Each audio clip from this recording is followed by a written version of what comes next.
Hello दोस्तों। आज की इस वीडियो में 4 सवाल बहुत ही आसान शॉर्ट ट्रिक से करवाए जाएंगे, इसलिए वीडियो को पूरा अंत तक जरूर देखिएगा। तो आइए दोस्तों, ये पहला सवाल देखते हैं। एक विक्रेता 5 रुपए में 6 की दर से कुछ नींबू खरीदता है और उन्हें 6 रुपए में 5 की दर पर बेचता है, तो उसका लाभ अथवा हानि प्रतिशत कितना है, ये हमें बताना है दोस्तों।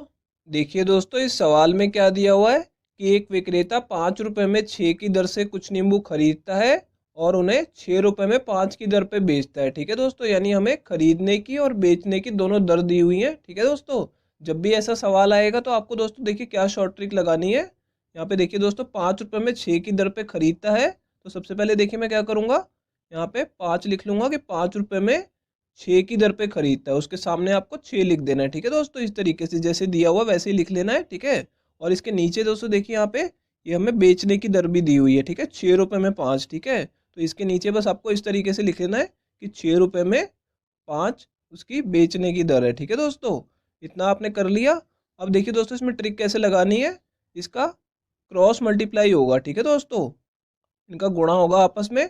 अब देखिए दोस्तों, इसके नीचे आपको क्या संख्या लिखनी है, इस संख्या के नीचे इसको इसके साथ गुणा कर लेना है। ठीक है दोस्तों, क्योंकि इसका इसके साथ गुणा होना है, तो यहाँ पे 6 6 36 आ जाएगा। ठीक है दोस्तों, और इसके नीचे क्या संख्या लिख लेनी है, इसका गुणा इसके साथ कर लेना है और यहाँ पे 25 लिख लेना है। ठीक है दोस्तों, अब ये जो संख्याएं आई ये क्या है, ये आपको ध्यान रखना है दोस्तों। ये जो पहली संख्या आई है ये विक्रय मूल्य है। ठीक है दोस्तों, और ये जो दूसरी संख्या है ये क्रय मूल्य है। दोस्तों बस आपको ये ध्यान रखना है कि ये विक्रय मूल्य है और ये क्रय मूल्य है। ठीक है, अब इससे दोस्तों आप लाभ निकाल सकते हैं। विक्रय मूल्य में से क्रय मूल्य को घटा देंगे, यानी उसने 36 का बेचा है और 25 का खरीदा है, तो लाभ कितने का होगा दोस्तों, 11 का होगा। ठीक है, 36 में से 25 को घटाएंगे तो 11 आ जाएगा, तो मैंने यहाँ पे लाभ लिख लिया। ठीक है दोस्तों, उससे 11 रुपये का लाभ होगा। तो देखिए दोस्तों, अब लाभ का प्रतिशत हमें पूछा गया है। ठीक है दोस्तों, सवाल में हमें बोला गया कि लाभ या हानि का प्रतिशत बताइए, तो हमें लाभ हो रहा है तो हम लाभ का प्रतिशत निकाल लेंगे। ठीक है, देखिए दोस्तों यहाँ पे 11 रुपये का लाभ हो रहा है। ठीक है दोस्तों, और ये लाभ किस पे होता है दोस्तों, क्रय मूल्य पे। तो क्रय मूल्य कितना है, 25 है, तो इसे 25 से भाग करना होगा, यानी क्रय मूल्य से भाग करना होगा और प्रतिशत में बदलने के लिए 100 से गुणा भी करना होगा। ठीक है दोस्तों, अब 25 से इसे काटेंगे तो 4 पे कट जाएगा और इसे गुणा कर लेंगे दोस्तों 11 से, तो कितना आ जाएगा, 44 आ जाएगा। ठीक है दोस्तों, यानी उसे 44% का लाभ प्राप्त होता है। ये चौथा ऑप्शन करेक्ट है दोस्तों। तो आइए दोस्तों, अब अगले सवाल की तरफ चलते हैं। तो आइए दोस्तों, ये दूसरा सवाल देखते हैं। एक फल विक्रेता ने 9 रुपए में 5 की दर से कुछ संतरे खरीदे और 8 रुपए में 3 की दर पर उन्हें बेचा। सभी संतरे बिक जाने पर उसे 156 रुपए का लाभ प्राप्त हुआ, तो उसके द्वारा खरीदे गए संतरों की संख्या कितनी थी, ये हमें बताना है दोस्तों। दोस्तों देखिए, इस सवाल में क्या दिया हुआ है कि एक फल विक्रेता है जो 9 रुपए में 5 की दर से कुछ संतरे खरीदता है और 8 रुपए में 3 की दर पे उन्हें बेचता है। ठीक है दोस्तों, अब सभी संतरे बिक जाने पे उसे 156 रुपए का लाभ प्राप्त होता है, तो उसके द्वारा खरीदे गए संतरों की संख्या हमें बतानी है। ठीक है दोस्तों, तो ये सवाल कुछ कुछ पिछले सवाल जैसा ही है, आपको दिख रहा होगा।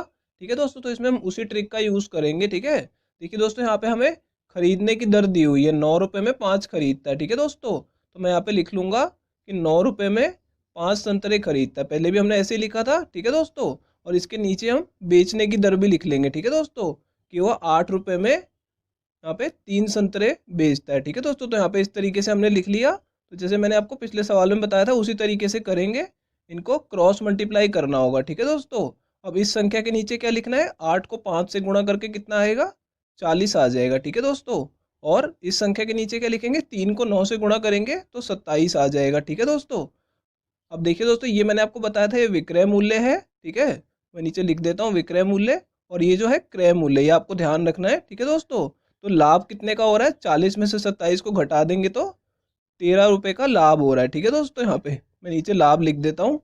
ठीक है दोस्तों, हमें देखिए 13 रुपए का लाभ हो रहा है। अब दोस्तों इसमें हमें सारे संतरे बिक जाने पे उसे 156 रुपए का लाभ हुआ है। ठीक है दोस्तों, तो देखिए मैं आपको बताता हूँ, ये जो 13 रुपए का लाभ हो रहा है ये उसे कितने संतरे बेचने पे हो रहा है। ठीक है दोस्तों, देखिए यहाँ पे इन दोनों को आपको गुणा कर लेना है। ठीक है, तो कितना आएगा, 5 तिया 15 आ जाएगा, यानी 15 संतरे जब वो बेचता है दोस्तों तो उसे 13 रुपए का लाभ होता है। ठीक है, ये इस तरीके निकाल लेना इन दोनों को गुणा करके कि 15 संतरे बेचने पे ही 13 रुपये का लाभ होता है।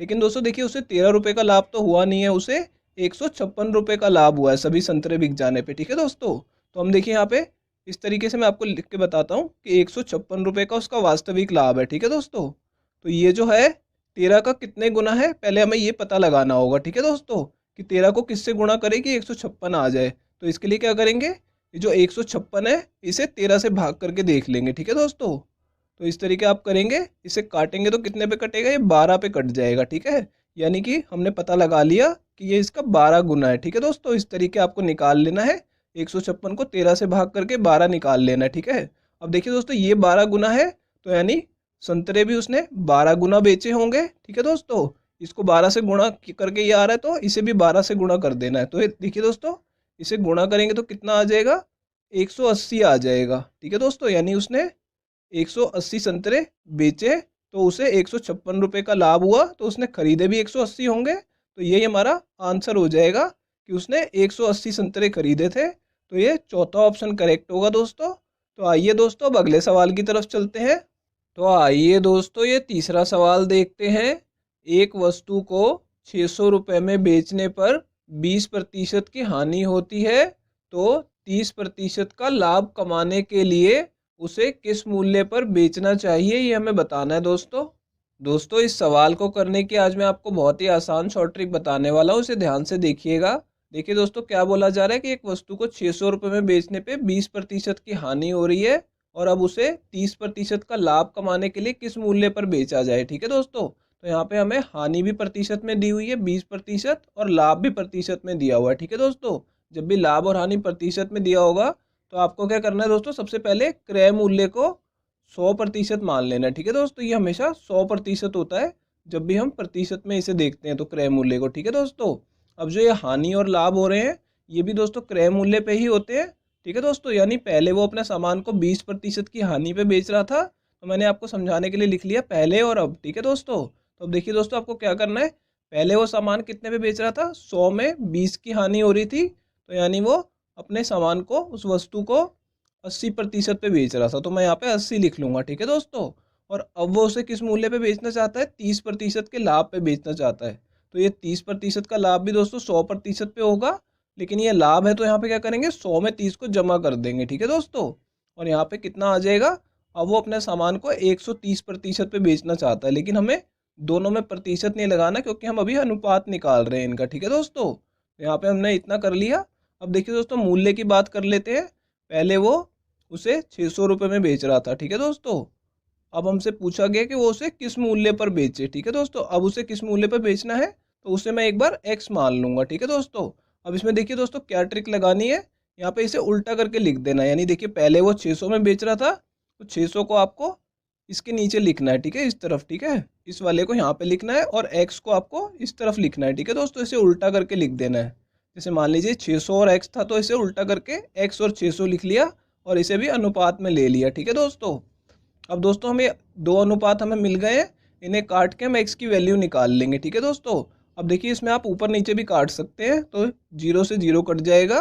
ठीक है दोस्तों, और इसे 4 से काटेंगे तो 2 पे कटेगा और इसे 4 से काटेंगे तो 15 पे कट जाएगा। ठीक है दोस्तों, अब ये दोनों भी अनुपात में है तो इसे 2 से काटूंगा तो 1 पे कटेगा और इसे दो से काटूंगा तो 65 आ जाएगा। ठीक है दोस्तों, अब इन दोनों को गुणा करेंगे तो यहाँ पे दोस्तों 975 आ जाएगा। ठीक है, और इन दोनों को गुणा करने पे x ही आएगा। ठीक है, यहाँ पे कुछ भी नहीं बचा और x के अलावा, और बीच में दोस्तों बराबर का साइन लगा देना है।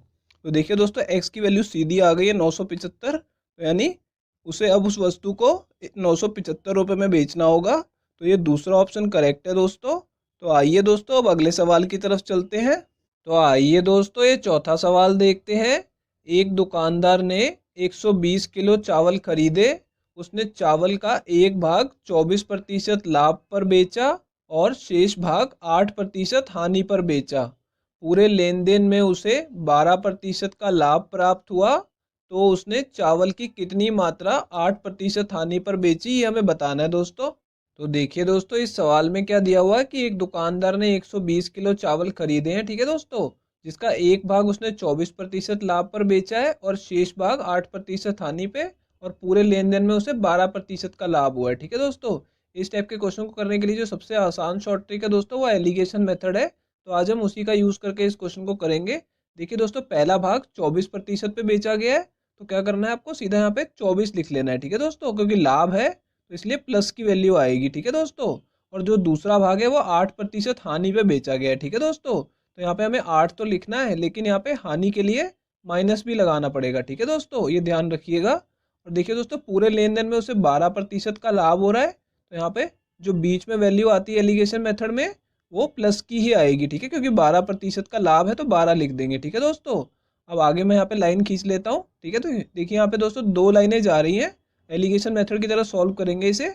बड़ी संख्या में से छोटी संख्या को घटा देंगे, यानी 12 में से 24 में से 12 को घटाएंगे तो कितना आ जाएगा, 12 ही आ जाएगा। ठीक है दोस्तों, लेकिन ये वाली जो लाइन जा रही है इसमें आपको ध्यान देना है, इसमें माइनस की वैल्यू है। देखिए दोस्तों, बड़ी संख्या 12 है और छोटी संख्या -8 है, तो 12 में से -8 को घटाना है। तो मैं आपको साइड में एक बार थोड़ा सा घटा के दिखा देता हूँ यहाँ पे, ताकि आपको समझ आ जाए। 12 में से हमने घटाना है किसे, -8 को घटाना है। ठीक है दोस्तों, तो यानी माइनस और माइनस क्या हो जाएगा, प्लस हो जाएगा।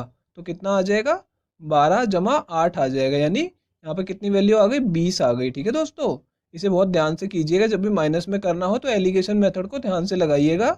और जो नीचे दोस्तों ये 2 संख्याएं आई हैं ये अनुपात में होती हैं। ठीक है, अब ये अनुपात में है तो मैंने काट लेंगे।